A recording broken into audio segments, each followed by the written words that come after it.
Today நம்ம பார்க்க போகிறது வந்து the review of the first match of the Champions Trophy played between Pakistan and New Zealand. Pakistan வந்து இன்னைக்கு முதல் மேட்ச் டாஸ் ஜெயிச்சு அவங்க வந்து நியூசிலாண்டை பேட்டிங் ஆட சொன்னாங்க. அவங்க நியூசிலாந்து வந்து அவங்க openers Devon Conway and William யங்கை ஓப்பனிங் பண்ண அனுப்பிச்சாங்க. Devon Conway and William Young வந்து கொஞ்சம் ஸ்லோவாக ஆரம்பிச்சு அதுக்கப்புறம் டெவான் கான்வே வந்து அவரோட விக்கெட்டை வந்து ஸ்பின் பண்ணுற அப்ரார் அஹமத் கிட்ட போய் விக்கெட்டை விட்டார். அதுக்கப்புறம் நம்பர் 3 வந்து கேன் மாமா also known as Kane Williamson வந்து அவரும் சீக்கிரமாக போயிட்டார். அதுக்கப்புறம் தான் அதுக்கப்புறம் அந்த டேரல் மிச்சலும் ஏற்கனவே இருக்கிற வில்லியம் யங் வந்து அவங்க தான் கொஞ்சம் நியூசிலாந்து இன்னிங்ஸ் கொஞ்சம் ஸ்டெடியாக ஆக்கினாங்க. Daryl Mitchell and William Young வந்து அவங்க 2 ஏர்லி விக்கெட் போனதுக்கப்புறம் அவங்க கொஞ்சம் இன்னிங்ஸு கொஞ்சம் ஸ்டெடி ஆக்குனாங்க. ஆனால் டேரல் மிச்சலுக்கு கொஞ்சம் ஸ்டார்ட் கிடச்சிது. அந்த ஸ்டார்ட்டுக்கு அவரால் கேப்டலைஸ் பண்ணாமல் அவர் cross but shot Aadi Shaheen ஷாஃபிடிக்கு God out ஆகிட்டார். அதுக்கப்புறம் உள்ள வந்த டாம் லேத்தம் வந்து ஆங்கர்ஸை இன்னிங்ஸை ஆங்கர் பண்ணி வில்லியம் யங் வந்து அவரும் ஷார்ட்டாகவும் அடித்தார். ஆனால் அவர் வந்து பாகிஸ்தான்காரங்க பண்ண மாதிரி எல்லா பாலையும் போய் அடிக்கணும்னு பார்த்து அவுட் ஆகலை. அவங்க வந்து ஒன்றுங்க இன்னைக்கு பிளான் பண்ணி கொண்டு போனாங்க. இந்த மாதிரி பாகிஸ்தான் எப்போவுமே வந்து பேட்டிங் ஃபர்ஸ்ட்டில் வந்து நீங்கள் வந்து நீங்கள் 10 ஓவர்ஸ் வந்து நீங்கள் கொஞ்சம் பார்த்து அடித்து அப்புறம் 11 to 20 கொஞ்சமாக ஸ்பீடு அடிக்கிற ஸ்பீடு ஏற்றணும். அதுக்கப்புறம் 21 to 40 கொஞ்சம் பேட்டுக்கு வரும். அப்புறம் 40 to 50 வந்து எப்படியோ பாகிஸ்தானில் ரன் வந்துடும். அந்த மாதிரி பிளான் பண்ணி ஆடணும். நியூசிலாண்டு அதான் பண்ணாங்க. ஃபஸ்ட்டு விக்கெட்டு போயிடுச்சு. அதுக்கப்புறம் 11 to 20 வந்து டேரல் மிச்சலும் வில்லியம் யங்கும் இன்னிங்ஸை பில்ட் பண்ணாங்க. அதுக்கப்புறம் டாம் லேத்தமும் யங்கும் வந்து 20 to 40 வந்து பாகிஸ்தானோட ஸ்பின்னர்ஸை வந்து ஒழுங்காக பார்த்து ஆனாங்க. இன்னைக்கு பாகிஸ்தான் கராச்சி விக்கெட்டில் வந்து நான் சொன்னேன் நேற்றுக்கு கொஞ்சம் விக்கெட்டு கொஞ்சம் ஸ்லோவாக இருக்கும்னு, ஸ்பின்னர்ஸ் சப்போர்ட் இருக்கும்னு. அதே மாதிரி கொஞ்சம் அந்த கராச்சி விக்கெட்டில் கொஞ்சம் ஸ்பின்னர்ஸ் வந்துச்சு ஹெல்ப்பு. ஆனால் அது பியூட்டிஃபுல்லாக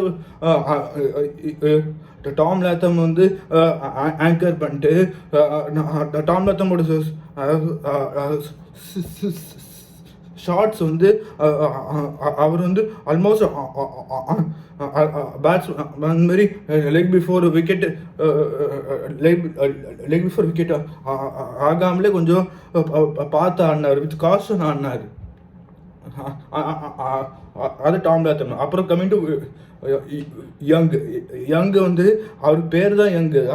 ஆனால் அவர் இன்னைக்கு வந்து எப்படி ஒரு மெச்சூர் பேட்ஸ்மேன் ப்ளே பண்ணுவாங்களோ அந்த மாதிரி ப்ளே பண்ணார். ஃபர்ஸ்ட் பார்த்து ஆடிட்டு அப்புறம் ஃபஸ்ட்டு கொஞ்சம் பார்த்து ஆடிட்டு அதுக்கப்புறம் கொஞ்சம் எப்போ அடிச்சுட்டு அதுக்கப்புறம் திருப்பி விக்கெட் போச்சு. அதுக்கப்புறம் கொஞ்சம் கண்ட்ரோல் பண்ணார். அதுக்கப்புறம் அடித்தார். அந்த மாதிரி பேட்டிங் எடுத்துன்னு போகணும். Tom Latham and William young 2 பேரும் இன்னைக்கு வேற 2 பேரும் 100 வேற அடிச்சிருக்காங்க. இன்னைக்கு மேட்ச்சில் அவங்க 2 பேரும் அவங்க தான் இன்னைக்கு டீம் டோட்டலானது 320ல் மோஸ்ட் ஆஃப் ரன்ஸ் அவங்க தான் இந்தமாரி அடித்தாங்க. அதுக்கப்புறம் தான் வந்தார் மிஸ்டர் 360 சொல்லலாம். Cricket bowling, batting, fielding, keeping எல்லாமே பண்ணுவார் மிஸ்டர் கிளென் ஃபிலிப்ஸ். அவர் அவர் வந்து ஹியூமன் பீயிங்கான எனக்கு புரியல. இன்னைக்கு ஒரு கேட்ச் பிடிச்சார் பார்த்தீங்களா, இன்னைக்கு ஒரு செம கேட்ச் பிடிச்சாரு off the bowling off the bowling off William O'Rourke. செம்ம அந்த மாதிரி கேட்சில் ஒரு காலத்து ஜான்டி ரோட்ஸ் பிடிச்ச மாதிரியே இருக்கு. அந்த கேட்ச்னால தான் பாகிஸ்தான் வந்து அந்த கேட்ச் வந்து was the wicket of Mohammad Rizwan. அந்த கேட்ச்னால தான் பாகிஸ்தான் வந்து அவங்களோட சேஸ் பேக் ஃபுட்டில் போயிட்டு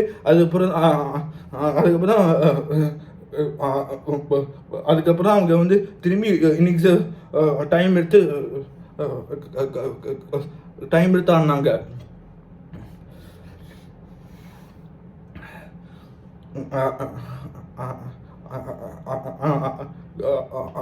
அதுக்கப்புறம் வேறு ஃபிலிப்ஸ் வேறு பேட்டிங்லேயும் அவருக்கும் வந்து இன்னைக்கு 200 ஸ்ட்ரைக் ரேட்டில் வந்து வேறு வந்து ஃபினிஷிங்னா என்னன்னு வந்து காட்டினார். 65 ஆஃப் 30 odd பால்ஸ் அடித்து இன்னைக்கு வந்து எப்படி ஒரு பாகிஸ்தானில் வந்து எப்படி ஒரு மேட்ச்சை ஃபினிஷ் பண்ணணும்னு காட்டினார். அது வந்து New Zealand innings. Coming to the Pakistani bowling, Shaheen Shah Afridi சொன்ன மாதிரி ஃபார்மும் இல்லை, எதுவுமே இல்லை. அவர்கிட்ட சும்மா வந்து பேட்ஸ்மேனுக்கு கேப்பு கொடுத்து வந்து பீஸ் அடிக்க சான்ஸு கொடுத்தாரா. அதான் பேட்ஸ்மேன் நல்லா யூஸ் பண்ணி அவர் வந்து 10 ஓவரில் விக்கெட்டே எடுக்காமல் 70 ரன்ஸ் டெபாசிட் பண்ணிட்டாரு. சாம்பியன்ஸ் ட்ராஃபி ஃபுல்லாக அவர் அதான் பண்ண போகிறாரு. நெக்ஸ்ட் வேறு இந்தியாவோட வேறு ஆடுறாங்க. ரோஹித் சர்மா வந்து வரும்போதே பேட் வந்து இந்த மாதிரி தூக்கின்னு வருவார். நீ போட்டாலே அடிதான். ஷாஹின் ஷா அஃப்ரிடி இப்போவே ஃபார்மில் இல்லை. ஷாஹின் ஷா அஃப்ரிடியே இனிமேல் அவ்வளோதான் வேஸ்ட்டு. ஆனால் இன்னைக்கு பாகிஸ்தான் பவுலிங்லேயே சூப்பராக போட்டது வந்து ஃபாஸ்ட் பவுலர் ஷாஹின் ஷா அஃப்ரிடி வந்து வேஸ்ட்டு. அப்புறம் நசீம் ஷா அவர் வந்து சூப்பராக போட்டார். ஆனால் அவருக்கு மட்டும் பால் வந்து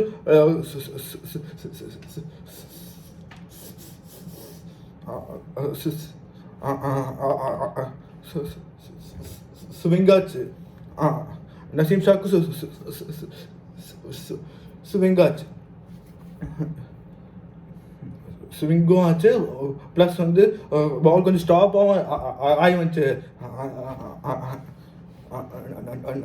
அது வந்து அதுக்கப்புறம் வந்து ஸ்பின்னர் அப்ரார் அகமது அவரும் இன்னைக்கு வந்து ஒரு விக்கெட் எடுத்துட்டு ரன்னே கொடுக்காம போட்டார். அந்த ஷாஹின் ஷா அஃப்ரிடி ஹாரிஸ் ராஃப் தான் ஃபிக்ஸட் டெபாசிட் மாதிரி வச்சுக்கோன்னு ரன்ஸ் கொடுத்தாங்க. அதுக்காக தான் thanks to Shaheen Shah Afridi and Haris Rauf தான் வந்து இந்த மாதிரி மொத்தம் டீம் டோட்டல் வந்து 320 வரைக்கும் போச்சு. அவங்க வந்து கொடுத்த அப்புறம் ஃபீல்டிங்கும் வேஸ்ட்டு. ஃபீல்டிங் வந்து கைக்கு வர கேட்சு, உருண்டு வர பஞ்செல்லாம் விட்டால் எப்படி டீம் வந்து எப்படி ஆப்போனன்ட்ஸ் எல்லாம் அந்த மாதிரி எப்படி கண்ட்ரோல் பண்ணுறது? பாகிஸ்தான் வந்து இந்த மாதிரி போலிங் போட்டாங்கன்னா சாம்பியன்ஸ் ட்ராஃபிக்கு வந்து செமிஃபைனல்ஸாக கிடையாது, அவ்வளோதான், மறந்துடணும். அந்த கான்ட்ரரி பாகிஸ்தானோட top order as usual fail ஆயிடுச்சு. அதுக்கு பேர் ஃபக்கர் சமான். இன்னைக்கு ஆக்சுவலி இன்னைக்கு ஃபக்கர் சமான் அவரோட ஃபீல்டிங்கில் வந்து அவர் வந்து கீழே வந்து செகண்ட் பால் ஒரு டோர்னமெண்ட்டே அவர் இந்த மாதிரி காலில் வந்து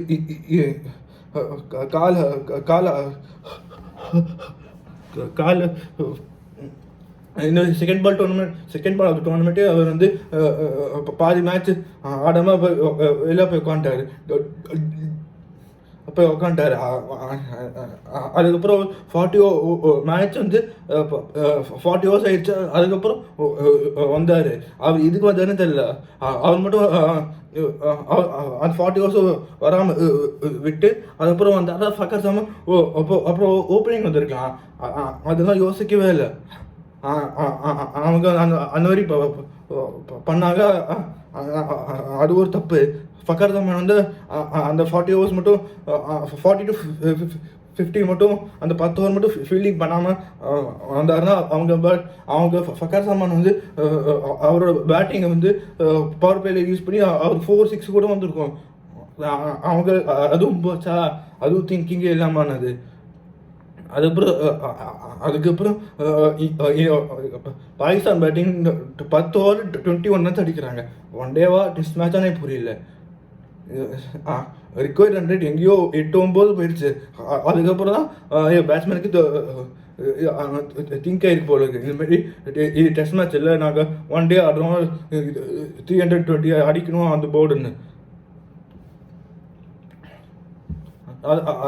அதுக்கப்புறம் வந்தாங்க பாருங்க இன்னைக்கு. அதுக்கப்புறம் பிரேஸ்வெல்லு, சாண்ட்னரு எல்லோரும் இன்னைக்கு போட்டவங்களுக்குலாம் விக்கெட் வந்துருச்சு. அதான் அவங்க அது பாகிஸ்தான் டாப் ஆர்டர். பாகிஸ்தானோட பேட்டிங் வந்து ஸ்டார்ட்ஸ் ஆஃப்டர் டாப் ஆர்டர் தான் பாகிஸ்தானோட பேட்டிங்கே ஸ்டார்ட் ஆகுது. இந்த மாதிரி லைக்ஸ் ஆஃப் கம்ரான் குலாம், இந்த மாதிரி குஷ்தில் ஷா, இந்த மாதிரி பேட்ஸ்மேன் தான் வந்து அவங்க தான் இந்த மாதிரி எந்த பால் அடிக்கணும், எந்த பால் அடிக்காமல் போகணுன்னு தெரிஞ்சு பார்த்து இன்னைக்கு ஆடினாங்க.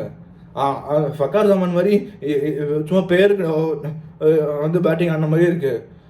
அவருக்கு வந்து பால் எங்கே பிச்சாருது, எங்கள் ஃபீல்டெலாம் பார்க்காம போட்டால் சுற்றுவேன்னு போச்சு. அவங்க சுற்றுல ஒரு பால் மிஸ் ஆகி க்ளீன் போல்ட் ஆனாங்க. இல்லை புரியல.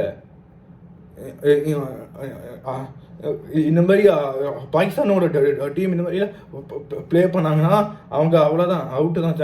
Champions of hit.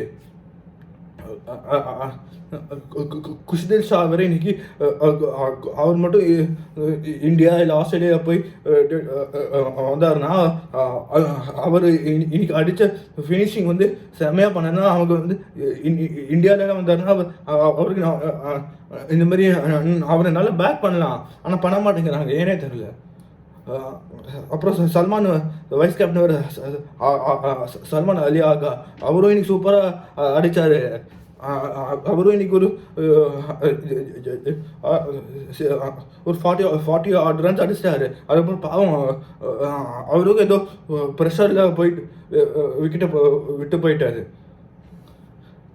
சல்மான் அலி ஆகா வந்து 40, அதுக்கப்புறம் குஷ்தில் ஷா வந்து ஆல்மோஸ்ட் மேட்சை ஃபினிஷ் பண்ணியிருப்பார். அவர் மட்டும் அந்த ஒரு தப்பான ஷாட் மட்டும் ஆடினார். அது மட்டும் ஆடாமல் போயிருந்தா மேட்சை இன்னும் க்ளோஸாக போய் ஃபினிஷ் பண்ணியிருக்கலாம். அதான் டாஸ் ஜெயிச்சு ஃபஸ்ட்டு போட்டதே தப்பு.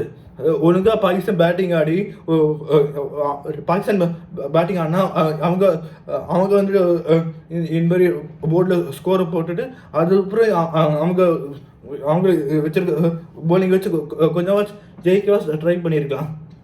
பாகிஸ்தான் வந்து பேட்டிங் ஒழுங்காக தான் இருக்குது, பேட்டிங் கூட மேனேஜ் பண்ணிடலாம். போலிங்கை தான் மாற்றணும். போலிங் வச்சு என்ன பண்ணுறதுனே புரியல. தேங்க்யூ ஃபார் வாட்சிங்.